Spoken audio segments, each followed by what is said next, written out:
Patuloy ang pagsusulong ng transparency para sa panukalang budget sa susunod na taon.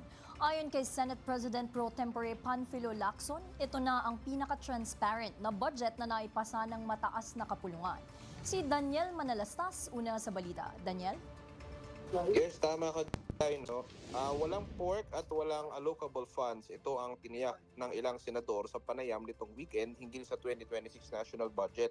Sa naging interview ko kay Senate President Pro Tempore Panfilo Lacson sa session unplugged ng Diwan, sinabi itong ito na ang pinaka-transparent na budget na naipasa ng Senado base sa kanyang obserbasyon.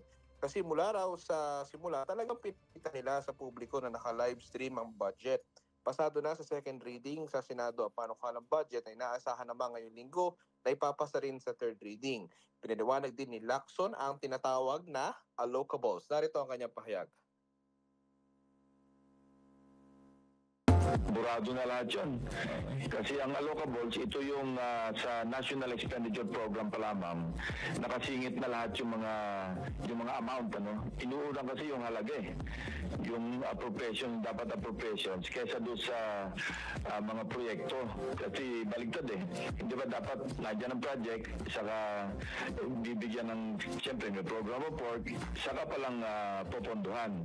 Yung allocable, nauna yung pagpopondo, kanya-kanyang amount. Depende kung sino yung mas malaki yung ipinasok doon. Saka palang hanapan ng items. Samantala, sabi rin ni Senate President Tito Soto III, walang allocables pero piniliwanag niya na mayroong unprogrammed funds. Anya, hindi kasi pwedeng alisin ang unprogrammed funds, partikular ang foreign assisted.